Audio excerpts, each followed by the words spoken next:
আসসালামু আলাইকুম। আজকের ক্লাসে পঞ্চম শ্রেণীর গণিত বইয়ের 53 পাতায় যে অঙ্কগুলো আছে সেই অঙ্কগুলো করে দেখাবো। দেখো 53 পাতার প্রথমে একটা লিখিত অঙ্ক আছে, লেখা আছে রিমার কাছে লাল ও নীল রঙের দুইটি ফিতা আছে। লাল ফিতাটির দৈর্ঘ্য 2/3 মিটার এবং নীল ফিতাটির দৈর্ঘ্য 3/4 মিটার। কোনটি বড়?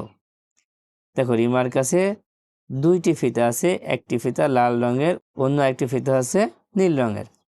তো লাল ফিতাটির দৈর্ঘ্য দেওয়া আছে 2/3 মিটার এবং নীল ফিতাটির দৈর্ঘ্য দেওয়া আছে 3/4 মিটার। এখন প্রশ্ন হচ্ছে কোনটি বড়?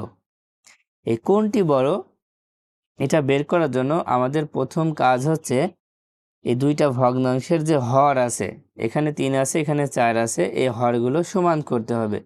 হর যদি তুমি সমান করতে পারো তাহলে খুব সহজেই বলতে পারবা যে কোনটা বড় আর কোনটা ছোট। দেখো হর সমান করার জন্য আমাদের একটা সহজ উপায় আছে যে হর সমান হবে কোন সংখ্যাটা, এটা বের করার জন্য এই দুইটা লসাগু করতে হবে। 3 এবং 4-এর কী করতে হবে? লসাগু করতে হবে। তো 3 আর 4-এর লসাগু কত হবে তোমাদেরকে জানা আছে? দেখো 3 হচ্ছে মৌলিক সংখ্যা, 4 হচ্ছে যৌগিক সংখ্যা। আবার দেখো 3 দিয়ে যৌগিক সংখ্যা কিন্তু ভাগ করা যাচ্ছে না। যখন ভাগ করা যাবে না তখন এই দুইটা গুণ হবে, গুণ করলে যা পাবো সেটা হবে লসাগু। যেমন 3 4 12, এই 12ই হবে লসাগু। তাহলে আমরা বুঝতে পারলাম 3 এবং 4-এর হর যদি সমান করতে হয় তাহলে কত হবে? সেখানে 12 হবে। আগে থেকে আমরা কিন্তু জেনে নিলাম। প্রথমে আমরা দুইটা ভগ্নাংশ লিখে নিব। দেখো 2/3, আরেকটা হচ্ছে 3/4। এখন দেখো আমরা ঠিক এখানে সমতুল ভগ্নাংশ তৈরি করব। সমতুল ভগ্নাংশ তৈরি করেই কিন্তু সমহর ভগ্নাংশ আমরা পাবো। তো আমরা প্রথমে কাজ করব কি, নিচেরটার নামতা পড়ব। নিচে যে হর আছে হরের নামতা পড়ব। কত আছে? 3 আছে, 3 ঘরের নামতা পড়ো। তারপরে 3 অক্ষে 3, 3 দুখানে 6, 3 তিরিখে 9, 3 4-এ 12। দেখো আমরা দুইটা লসাগু কত পেয়েছিলাম? 3 আর 4 লসাগু পেয়েছিলাম 12, তাই 12 পর্যন্ত লিখলেই হবে। এবার 2-এর ঘরে নামতে পারো। 2 অক্ষে 2, 2 দুখানি 4, 3 দুখানি 6, 4 দুখানি 8। এবার 3/4-এর মধ্যে প্রথমে আমরা 4-এর ঘরের নামটা পড়বো 12 পর্যন্ত। দেখো 4 অক্ষে 4, 4 দুখানি 8, 3 4-এ 12। এবার 3-এর ঘরের নামটা পড়ো। 3 অক্ষে 3, 3 দুখানি 6, 3 তিরিখে 9। এখন খেয়াল করো, দেখো এখানেও 12 হয়েছে, এখানেও 12 হয়েছে, তার মানে হরগুলো সমান হয়েছে। তো হরগুলো সমান হওয়ার পরে এবার লিখব যে এখানে আমাদের উপরের সংখ্যাটা খেয়াল করব, লবটাকে। দেখো লব এখানে 8, এখানে 9, তার মানে 8 আগে লিখব, তারপরে 9 পরে লিখব। এখন বলো 8 বড় না 9 বড়? 9 বড়। 9 বড় হলে আমরা 9-এর দিকে এভাবে চিহ্নটা দিয়ে দিব। ঠিক আছে, 9-এর দিকে এই চিহ্নটা দিয়ে দিব। তারপর পাশে লিখে দেব যে সুতরাং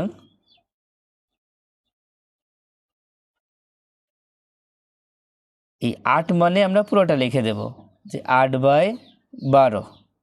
8 মানে 8/12, তারপরে এই চিহ্নটা দিয়ে 9 মানে 9/12। এবার অর্থাৎ খেয়াল করো, এই 8/12 মানে এর আসল রূপ ছিল 2/3, এটা লিখবো হচ্ছে 2/3, তারপরে চিহ্নটা দিয়ে দিব। তো 9/12 মানে এর আসল রূপ ছিল 3/4, 3/4। এখন তোমরা এইটা পড়ে নাও, তাহলে বুঝতে পারবা। দেখো যখন হরগুলো একই হয়, দেখো এই ভগ্নাংশের হর কিন্তু একই হয়েছে।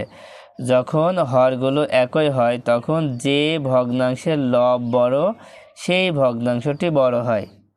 তার মানে হর যখন সমান হয় তখন যে ভগ্নাংশের লব বড়, লব কোথায় থাকে? উপরে। যে ভগ্নাংশের লব বড় সেই ভগ্নাংশটি বড় হয়। দেখো এখানে 3/4 ছিল নীল ফিতা, তার মানে নীল ফিতাটির দৈর্ঘ্য সবথেকে বড়। তাহলে উত্তরটা লিখে দেব, অতএব নীল ফিতাটি বড়। এবার নিচে দেখো 1 নম্বর দিয়ে আরেকটা অঙ্ক দেওয়া আছে।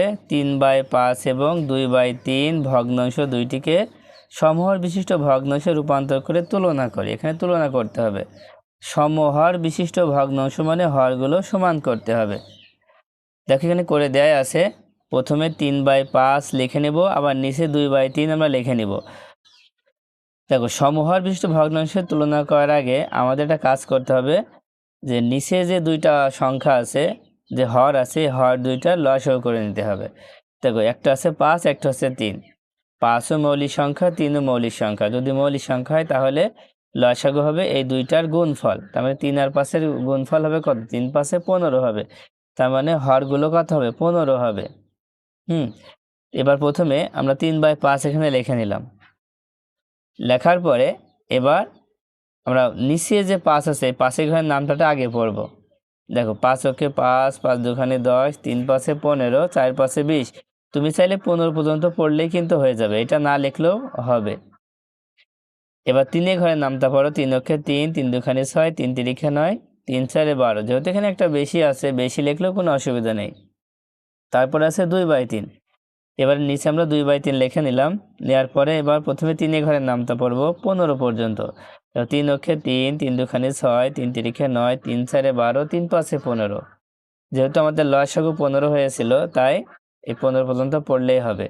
2-এর ঘরের নামটা 2 × 2, 2 × 2 = 4, 3 × 2 = 6, 4 × 2 = 8, 5 × 2 = 10। এখন খেয়াল করো, দেখো এখানেও 15 হয়েছে, এখানেও 15 হয়েছে। তার মানে হর আমরা সমান পেয়েছি। হর যখন সমান পেয়েছি, তাহলে এটা দিয়ে আমাদের কাজ করতে হবে। এবার দেখো এখানে লেখা আছে, এখানে একটা লব হয়েছে 9, একটা হয়েছে 10। দেখো যখন আমরা সমহর বিশিষ্ট ভগ্নাংশ পেয়ে যাব, তখন নিচে লেখাটা লিখে দিব। লিখবে এখানে, দেখো প্রথমটার যে সমহর যেটা পেয়েছি তার লব হচ্ছে 9, প্রথমে 9 লিখব।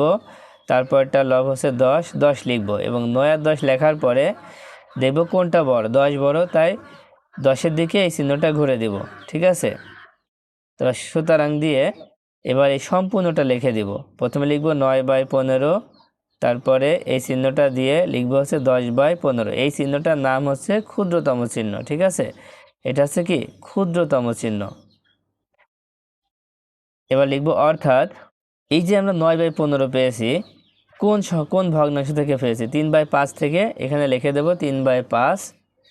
তারপরে আবার ক্ষুদ্রতম চিহ্ন লিখে দেখো 10/15 পেয়েছিলাম কোন ভগ্নাংশ থেকে? 2/3 থেকে। এখানে সেই 2/3 লিখে দিব। এখানে লিখে দিলেই কিন্তু উত্তরটা হয়ে যাবে। তার মানে এটা হচ্ছে উত্তর।